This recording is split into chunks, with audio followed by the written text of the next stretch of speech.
तो अगेन होना क्या चाहिए था, टोटल का वैल्यू क्या होना चाहिए था, 11,000 होना चाहिए, लेकिन यहाँ पे टोटल का वैल्यू कितना डिस्प्ले कर रहा है हमारा, 10,000 डिस्प्ले कर रहा है, बिकॉज वाई का वैल्यू तो अपडेट हुआ नहीं था, और अपडेट हुआ नहीं था और यहाँ पे क्या हो गया, ऐड हो गया था, इसलिए ये problem. Therefore there may be problems if T1 and T2 are interleaved or they are allowed to run in parallel or concurrently.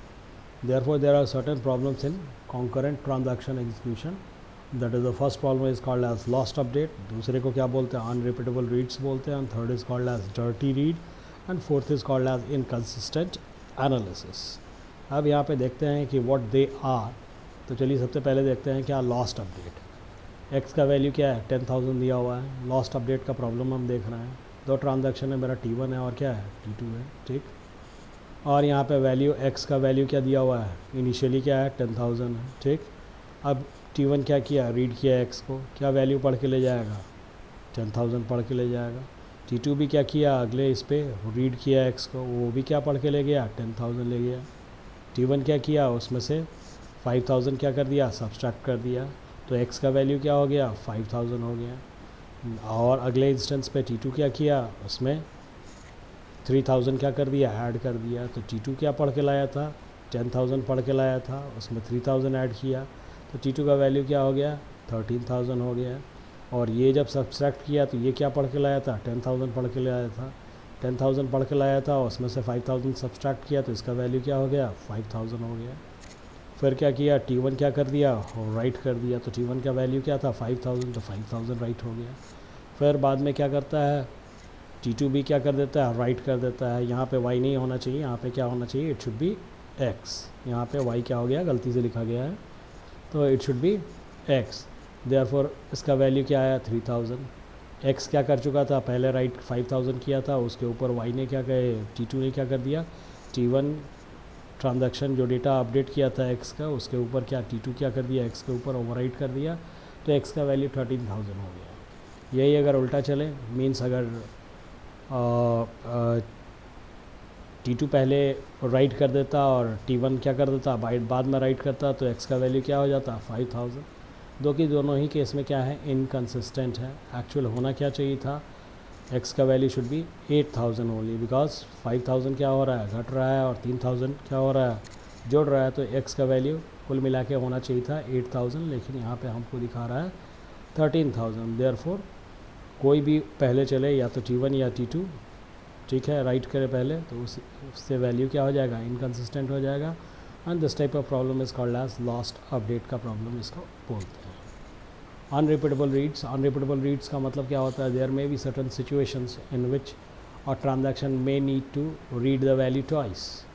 दोबारा पढ़ने का ज़रूरत पड़ सकता है, रोल बैक हो गया, ट्रांजैक्शन इनकम्प्लीट रह गया, या ट्रांजैक्शन क्या हो गया, रीसेट हो गया, तो वैल्यू को दोबारा भी पढ़ने की ज़रूरत पड़ सकता है।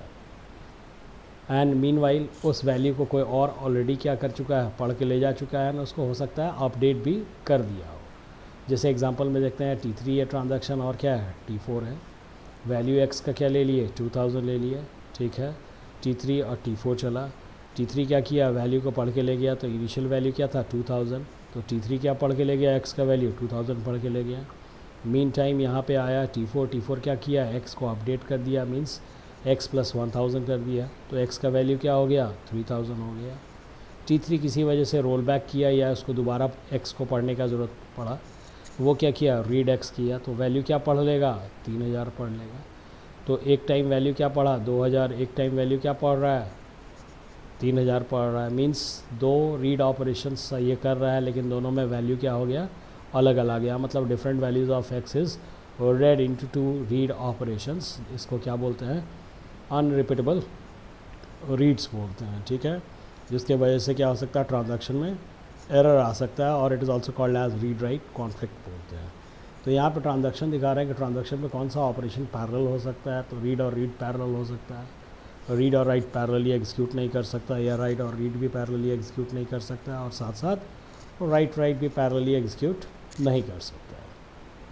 अब यहाँ पे आता है अगला प्रॉब्लम क्या है, डर्टी रीड्स का। डर्टी रीड्स का मतलब क्या हो गया, in case of a roll back होता क्या है, ट्रांजैक्शन किसी वजह से कंप्लीट नहीं हो पाता है तो डेटाबेस को हम क्या करते हैं, प्रीवियस कंसिस्टेंट स्टेट में ले जाते हैं, जिसको हम लोग क्या बोलते हैं, we call it as roll back. तो रोल बैक में प्रीवियस कंसिस्टेंट स्टेट में डेटाबेस को हम लाते हैं या वेरिएबल्स को पुराने स्टेट में ले जाते हैं। जैसे एग्जांपल में यहाँ क्या है, 2 ट्रांजैक्शन है मेरे पास, T5 है और क्या है, T6 है। अब यहाँ पे x का वैल्यू क्या है, 2000 है। 2 ट्रांजैक्शन है मेरे पास, T5 एंड T6। T5 क्या कर रहा है, अपडेट कर रहा है x को, अपडेट किया, उसमें क्या कर दिया, 1000 जोड़ दिया, तो वो उसका वैल्यू क्या हो गया, अपडेट करके 3000 कर दिया। मीन टाइम T6 क्या किया, अगले बार आया, उसको पढ़ के ले गया। T6 क्या पढ़ के ले जाएगा, 3000 पढ़ के ले जाएगा। T5 क्या किया, रोल बैक कर गया। रोल बैक मीन्स x को पुराने कंसिस्टेंट स्टेट पे जाने के लिए कहा जाएगा। मीन्स ये ऑपरेशन रोल बैक हो गया। रोल बैक हो गया तो x का वैल्यू वापस प्रीवियस वैल्यू आ जाएगा। तो प्रीवियस वैल्यू क्या है, 2000 है। देयरफॉर अब T6 तो यहाँ पे क्या किया, गलत डेटा पढ़ के ले गया। तो इस टाइप के रीड ऑपरेशन को क्या बोलते हैं, we call it as dirty read बोलते हैं। अगला प्रॉब्लम क्या आ सकता है, इनकंसिस्टेंट एनालिसिस। इनकंसिस्टेंट एनालिसिस का मतलब क्या हो सकता है कि when more than one data item is used for analysis. Means जब हम डेटा का एनालिसिस करते रहते हैं तो यहाँ पे एक से ज़्यादा डेटा आइटम का इस्तेमाल किया जा सकता है।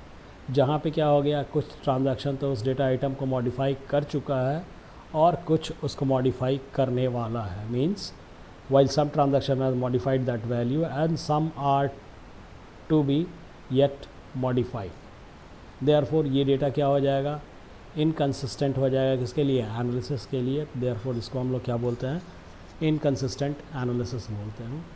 एडवांटेज क्या हो गया, that is performance of a parallel schedule is high. Means parallelly चलेगा तो उसका एग्जीक्यूशन क्या होगा, फास्ट होगा, परफॉर्मेंस क्या होगा, हाई होगा। लेकिन डिसएडवांटेज क्या होगा, it may lead to a inconsistent state और इनकंसिस्टेंट डेटा। ठीक है, और ऊपर वाले चारों प्रॉब्लम इनमें आ सकते हैं। ये डिसएडवांटेज है पैरेलल शेड्यूल का। ठीक है, तो शेड्यूल क्या हो सकता है, 2 टाइप का हो सकता है। इट में बी सीरियलाइजेबल और इररिकवरेबल। इररिकवरेबल का मतलब क्या हो गया, पुराना वैल्यू रिकवर नहीं किया जा सकता। और रिकवरेबल का मतलब क्या हो गया, we can recover the old value. अब जैसे यहाँ पे देखते हैं एक इररिकवरेबल शेड्यूल क्या होता है। ठीक है, जो कि पैरेलल शेड्यूल है। बी का वैल्यू क्या है, 200 ले लिया गया। कोई ट्रांजैक्शन है, T1 है और क्या है, T2 है। ठीक है, वैल्यूज़, ए का वैल्यू क्या ले लिया गया, डेटाबेस में क्या पड़ा हुआ है, 100 पड़ा हुआ है। यहाँ पे क्या हुआ, रीड हुआ ए में से क्या हुआ, 5 माइनस हुआ। तो ए का वैल्यू पहले 100 था, 100 से घट के क्या आ गया, 95 आ गया। फिर क्या कर दिया गया, ए को राइट कर दिया गया, तो ए का वैल्यू क्या हो गया, 95 हो गया। फिर T2 क्या किया, रीड किया ए को, तो T2 क्या पढ़ के ले जाएगा, ए का वैल्यू 95 पढ़ के ले जाएगा। उसमें से अगेन इसने सब्सट्रैक्ट किया 2, तो अगेन क्या हो जाएगा, इट विल बिकम 93। फिर क्या किया, T2 क्या किया, राइट किया ए को, तो ए का वैल्यू क्या हो गया, 93 हो गया। T2 क्या कर गया, कमिट कर गया। लेकिन T1 अभी तक कमिट नहीं किया है। कमिट का मतलब क्या हो गया, फाइनल डेटाबेस में क्या कर दिया गया, लिख दिया गया।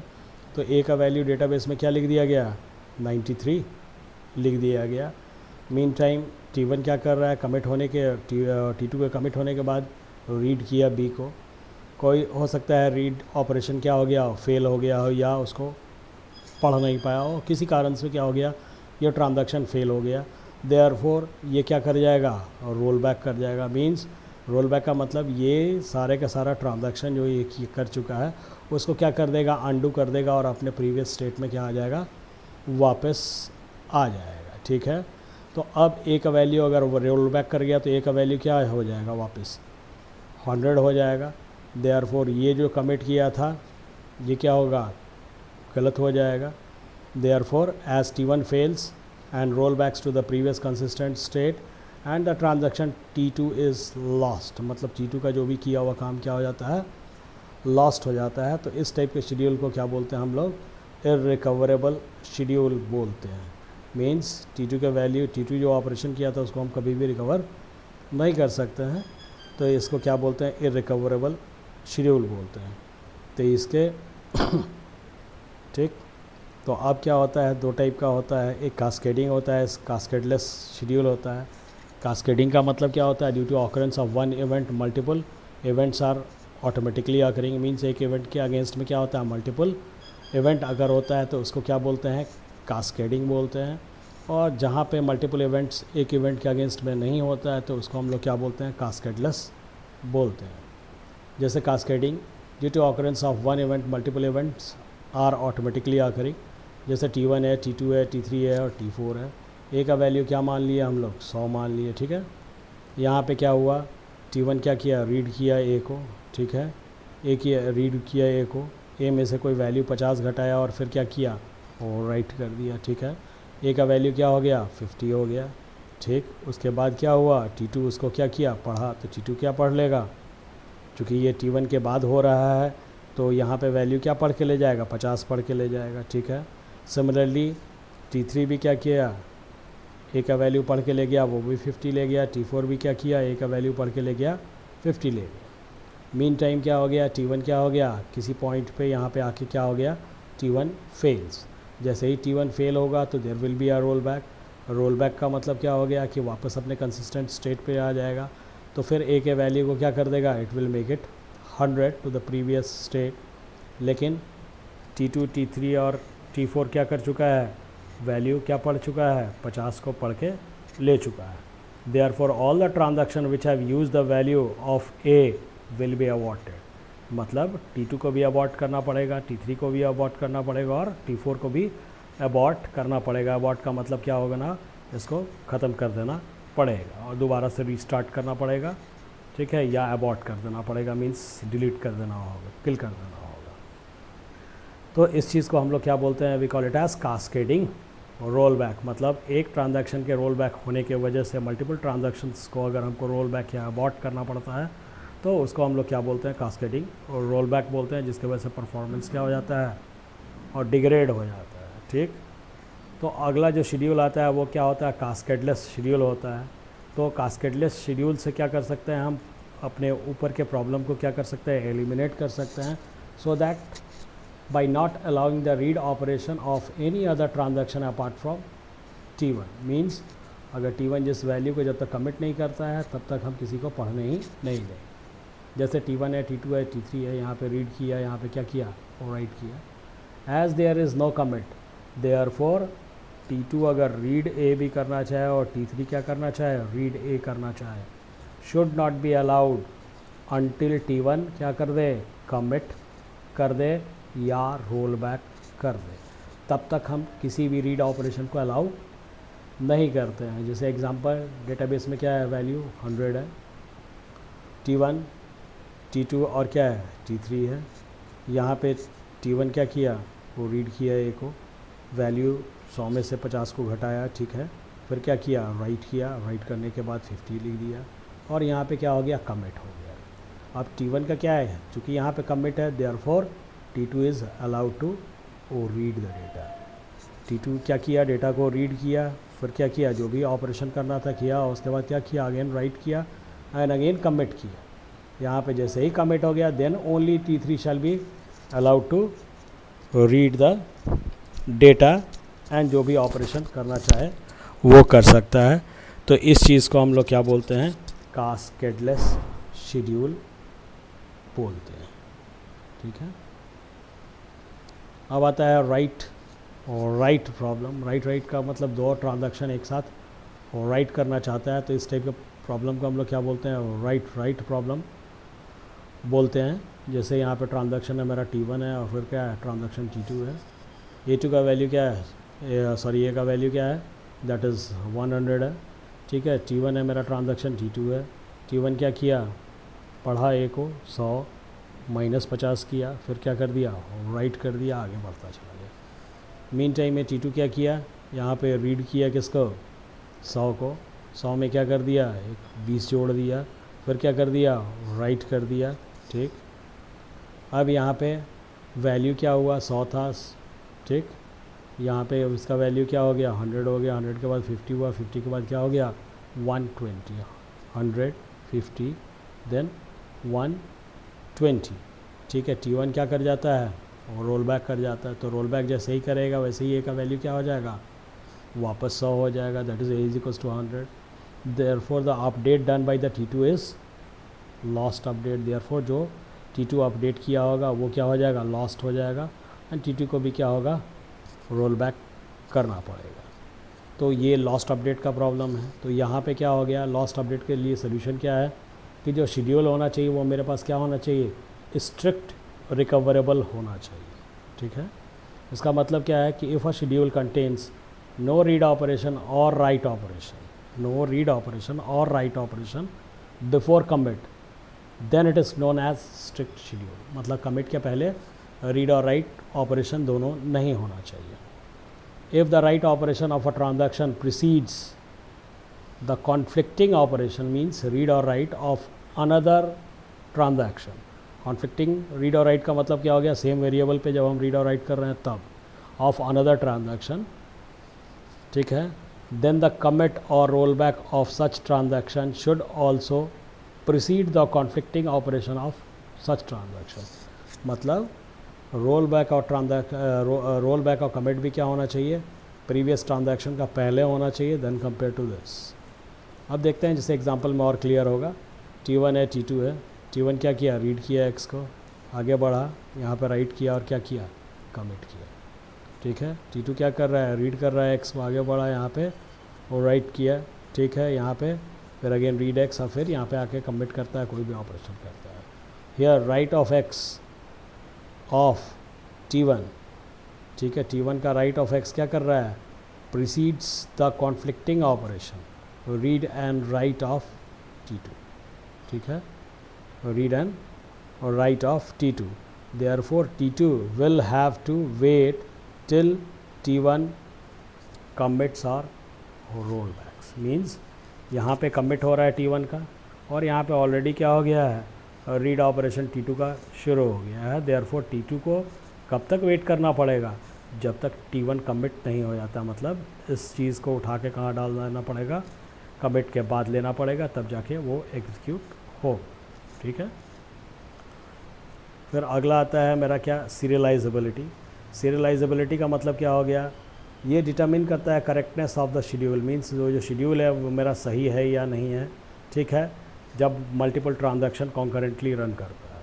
सीरियलाइजेबल शेड्यूल का मतलब क्या होता है, डेटाबेस को हमेशा वो क्या करता है, कंसिस्टेंट स्टेट में रखने के लिए काम आता है। उसको हम लोग क्या बोलते हैं, सीरियलाइजेबल बोलते हैं या सीरियलाइजेबल शेड्यूल बोलते हैं। दैट इज़ सीरियलाइजेबिलिटी का मतलब क्या हो गया, दो चीज़ आ गया, एक कॉन्फ्लिक्ट सीरियलाइजेबिलिटी होता है, दूसरा क्या होता है, व्यू सीरियलाइजेबिलिटी होता है।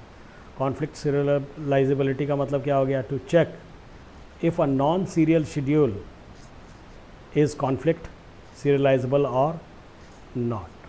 ठीक, तो सबसे पहले क्या देखेंगे हम लोग, यहाँ पे देखें कॉन्फ्लिक्टिंग ऑपरेशन क्या होता है। कॉन्फ्लिक्टिंग ऑपरेशंस का मतलब हम पहले भी बता चुके हैं, that is two operations are said to be in conflict if they satisfy all the following three conditions.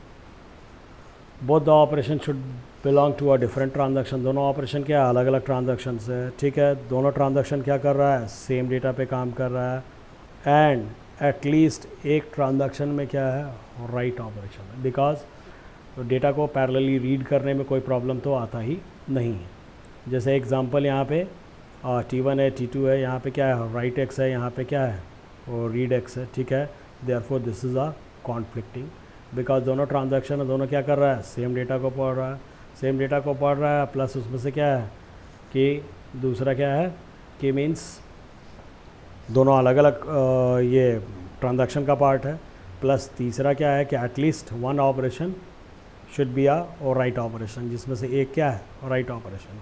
अगर यहीं पे रीड एक्स रहता है, यहाँ पे भी रीड एक्स रहता तो कोई प्रॉब्लम नहीं रहता। Therefore all the three conditions are satisfied, then it is called as conflicting operations. ठीक है, they belong to different transaction. ठीक है, वर्किंग ऑन सेम डेटा। ठीक, सही है, one of the operation is write, यहाँ पे सही।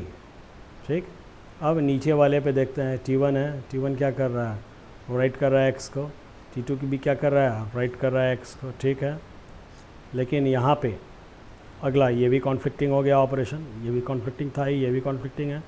तीसरा देखते हैं T1 T2, ठीक है, राइट कर रहा है, ये भी राइट कर रहा है। ठीक है, लेकिन ये एक्स पे राइट कर रहा है और ये वाई पे राइट कर रहा है, means both are operating on a और डिफरेंट डेटा वैल्यू और different data item, therefore they are non conflicting.